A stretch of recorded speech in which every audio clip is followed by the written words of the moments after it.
Magandang umaga po, Congressman Nicky. Ay, magandang umaga, Ted at DJ. Ah, magandang umaga. Opo, kayo ba'y nakatulog na? Anong oras ba kayo nag-adjourn kagabi? Past 9 na, nag-umpisa kami. Dumating ako doon, 9 na umaga, 9 ng gabi natapos. So, 12 hours. Hanggang doon sa Okay. hearing. Sige po. Mas Ted. Sige po. Congressman Nick, ito ho lang, hayaan niyo po muna. Nabasahin ko lang po itong mga pahayag ng mga miyembro at ang laman ngayon ng balita. Ang headline ngayon, collusion, manipulation, why tariff cut failed to bring down rice prices. Sabi ho dito ng isang kongresista, taga Marikina, klarong-klaro naman na mayroong pagsasabwatan. Lumaki pa po ang excess supply, so there's no reason for why hindi dapat bumaba ang presyo. Nasa kamay ng importers at traders na yumaman ng 13 billion pesos, maawa naman sila. Ito pa isa. Opo, parang merong mga connivance sa ating government agencies kung bakit hindi natin namimit yung target natin na ibaba talaga ang presyo ng bigas. Ito po yung sabi ng taga Bulacan naman ng kongresista. At ang sabi din po sa report, yung landed price ng imported rice ay bumaba na by 11 pesos per kilo. Pero ang presyo sa halip na bumaba ay umabot ng 51 to 55.30. Yan po ang mga reports ho. So Congressman, kahapon po naandun kayo. So tukoy na po ninyo itong manipulation, collusion, pagkakartel. Kahapon, natumbok niyo ho ba kung sino pong responsable dito? Lumalabas na ang nakikinabang dyan ay yung importer, traders. Kasi merong nawalang kita ang gobyerno na mga 13 billion. Siya ay para sa farmers. Bumaba ang world market at saka itong landed price ng mga mahigit 7 piso. So talagang dapat ay makita yan sa presyo ng ating retail price palengke. Pero hindi nangyari. Ang malaking katanungan ay sana punta malinaw na dahil sa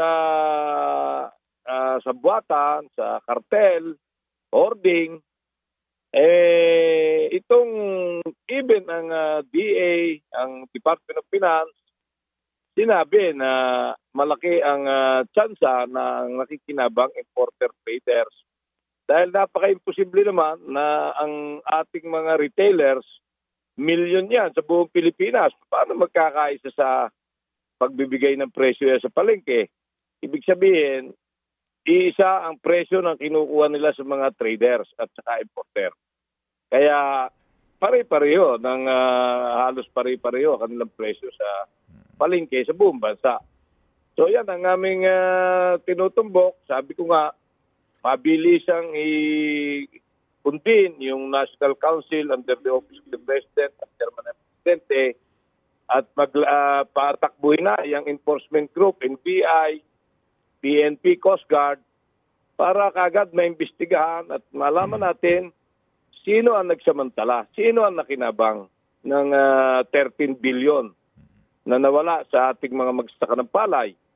So, yan, meron ng, yan ay sinabi ko to sa committee at yan ang tingin ko ay mabilis siyang gagawin para magkaroon ng enforcement group. Nagtuturuan kasi yung DTI at saka ang DA kung sino ang dapat tumingin sa nangyayari. Pero wala daw silang investigative and enforcement power. So, isa susi, i-convene yung Anti-Agricultural Economic Sabotage Council. Congressman Nicky, bago ko po tunghayan niyang binabanggit yung council na iyan, hango po sa Republic Act number 12022, sa sinasabi niyo na klaro ang sabwatan, kontsabahan, pagkakartel, manipulasyon, magagawa ba ng mga taong ito na inyong na grupong ito na tinutukoy ninyo nang walang pakikipagkontsabahan ng taong gobyerno? Malinaw na yun din ang isang malaking posibilidad dahil hindi nila inaalam. Alam nilang bumaba ang world market price ng rice. Alam nilang bumaba ang taripa, napakarami ng inventaryo ng bigas. Nasa 83 days, 3.2 million metric tons. Alam nilang napakarami ng bigas. Bakit napakataas ng presyo?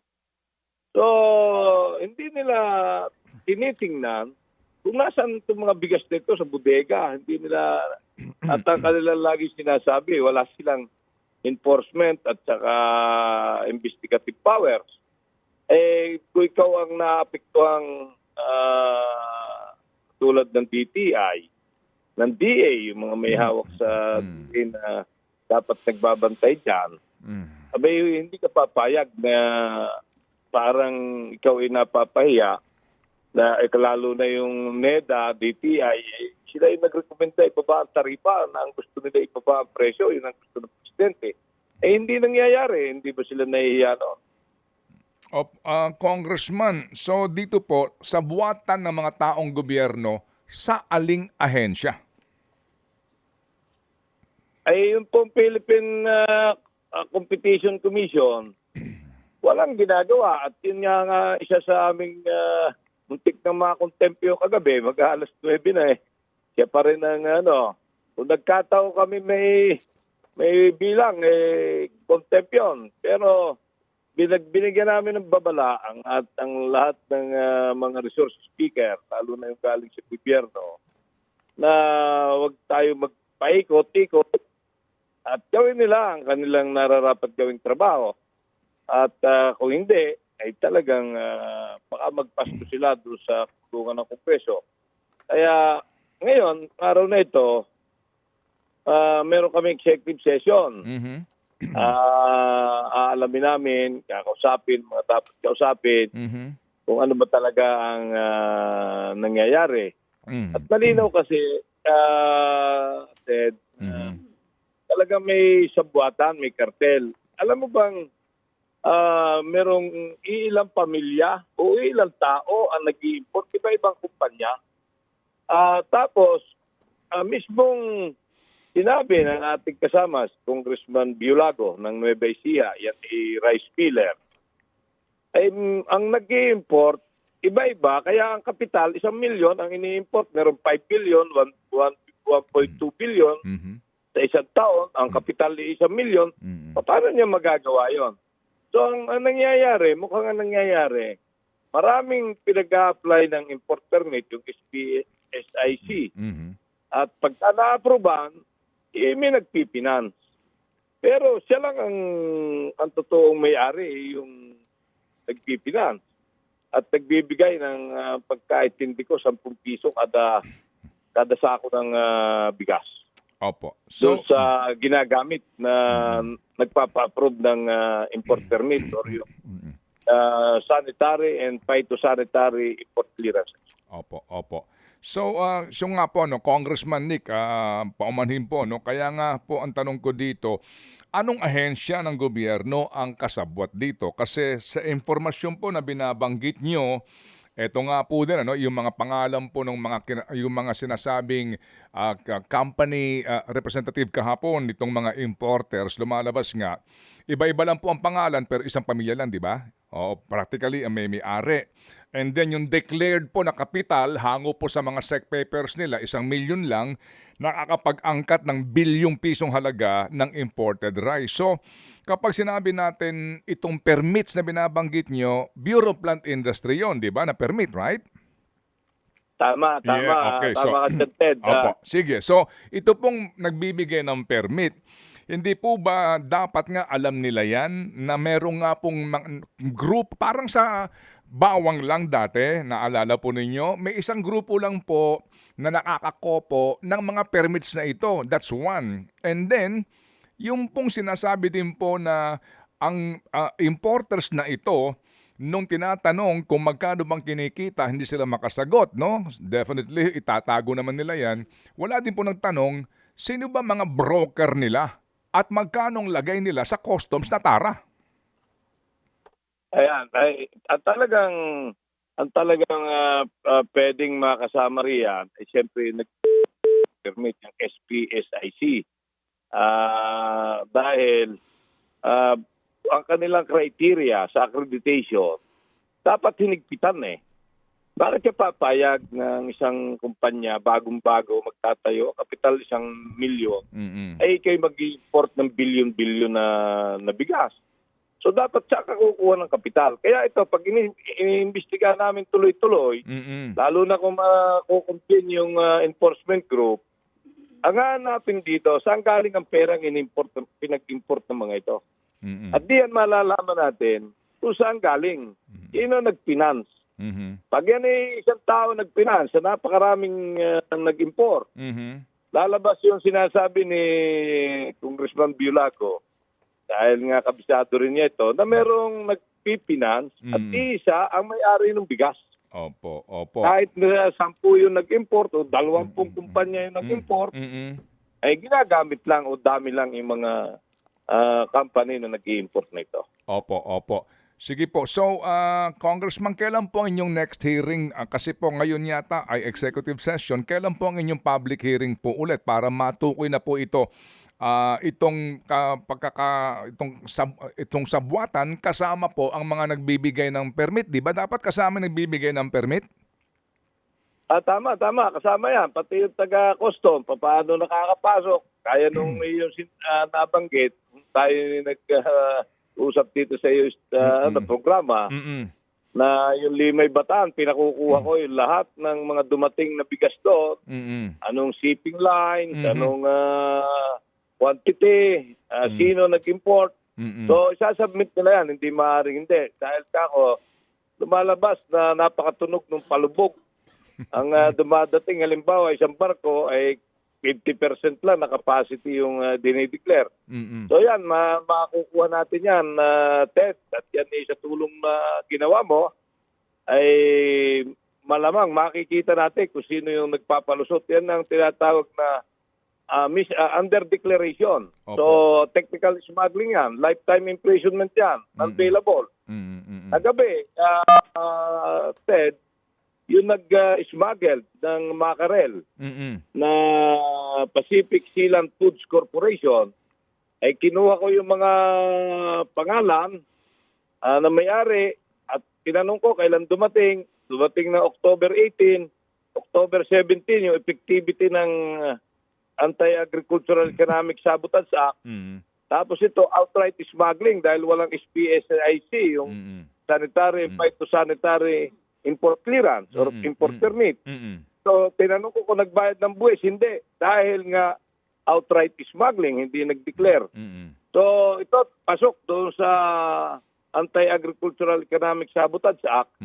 Sinabi ko na ito i-turn over to sa enforcement group at ito ay dapat ay makuha nila yung ebidensya, lahat. At ang magpapail ng kaso nito ay yung council through enforcement group, hindi na yung custom.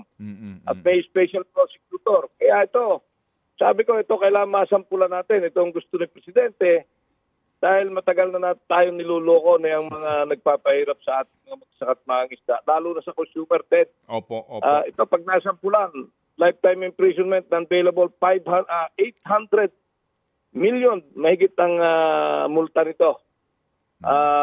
At wala itong lusot dahil outright smuggling. Opo, ito yung sa mackerel nga po na nasabat. Sige po. So Congressman, salamat na marami dito po sa inyo pong pagtugon doon nga sa issue po ng palubog ngayon na prevalent no dito po sa ilang particularly po daw diyan sa Bataan. So Congressman Nick, yung pong ituhong mga natukoy ninyo no na kartel ng importasyon po ng bigas, baka din po pwede yung matanong, sino ba ang broker nila?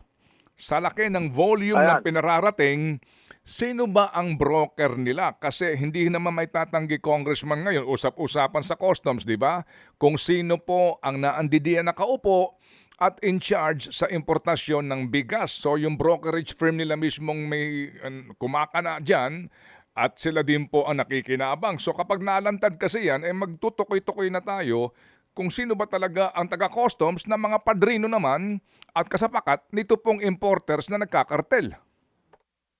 Ayan, tama-tama. Mamaya, after na aming executive session, tuloy ang hearing, tatanong natin, Ted, kailangan talaga matapos na itong sobrang nagpapahirap sa ating talagang mga magsasaka at mamamayan. Kawawa ang Pilipino sa kalukuhang ginagawa ito. Alam mo ba, ito 2001 pa. Ito na ang ating nilalabanan. Ngayon lang ako nakakakita ng tiwanan. Dahil doon sa bagong batas. Opo. Salamat nga po kung gano'n na may liwanag na po itong napakamatagal na pong isyong kinakaharap ng mga Pilipino. So aasahan po natin, Congressman, sa inyong next hearing na aalamin natin kung sino ang mga broker nito pong favored importers na ito para ho magkaalaman. Dahil kung maaari po, diretsahan tanungin natin kasi, sir, hindi ka naman makapagpaparating ng gantong karaming bigas nang hindi ka nagtatara sa customs. Alam naman po ng lahat yan. Magkano ang tarang binayaran, di ba? Maliban sa tanong nyo, magkano ba kinikita nyo? O ay sagutin, o sige, magkano ang tara nyo per container? Yan. Tatanong natin yan mamaya, Ted, at mga 11, start na uli kami ng hearing after na executive session. Opo, salamat po. Sana nga po nandun din si Commissioner Rubio, no? Para ho ninyo, para magkaharap-harap. At siguro, wag na hong, kung natatakot magsabi ho, ng tara in public hearing, kayo nang bahalang dumiskarte kung paano nyo makukuha ang informasyon. Because definitely, sir, hindi may tatanggihan na ngayon bawat container po, ngayon daw sinasabi na pinaka-worst na tarahan sa kasaysayan ng aduana. Ayun, ay kailangan mabulgar yan. Dahil doon sa ating batas na sinasabi kong naipasa at pinirma na ng Presidente, effective na noong October 17, ultimong mga broker, government official na makikipagsabuatan sa hoarding, profiteering, cartel at smuggling, kasama ang makukulong at non-bailable, Ted. Sige po. So salamat na marami at kami po ay nagagalak, Congressman, na kayo po ay nandidiyan at hindi kayo bumibitiw sa isyong ito. Asahan po namin ng inyo pong pangangala po ng informasyon at bukas po ulit kung kinakailangan muli kaming tatawag po para mag-report kayo sa bayan, Congressman. Ay, salamat, Ted. Malaking tulong sa farmers, mangingisda at sa mga pamilyang Pilipino itong ginagawa mo, Ted. Maraming salamat sa iyong programa. Mabuhay ka. Ito ho, huling tanong lang daw po ng ating tagapakinig. So, Congressman, kailan bababa ang presyo ng bigas? Ako naniniwala, mapipilitan maglabas ng bigas. Yung nasa bodegang napakarami, 83 days. Ay pag hindi nila nailabas yan ng mabilisan o hindi nila naitago, ay talagang lifetime imprisonment, abutin nila, non-bailable. Kaya ako sa kanila, ibenta na nila lahat yung bigas nilang kahit sila magpalugi. Kaya abutin sa inyo, yan ng Anti-Agricultural Economic Council at ng Enforcement Group na itatatag sa lalong madaling panahon. Ayan, sige po. Again, baka hindi na sila Ted, ang aking panalangin, sana'y sila magpasko sa labas ng kulungan. Pagka nangyari at nahuli sila, baka magpasko sila sa kulungan habang buhay. Opo. Sige po. Salamat po, Congressman Nick. Muli kaming tatawag. Salamat po. Salamat, Ted. Mabuhay ka.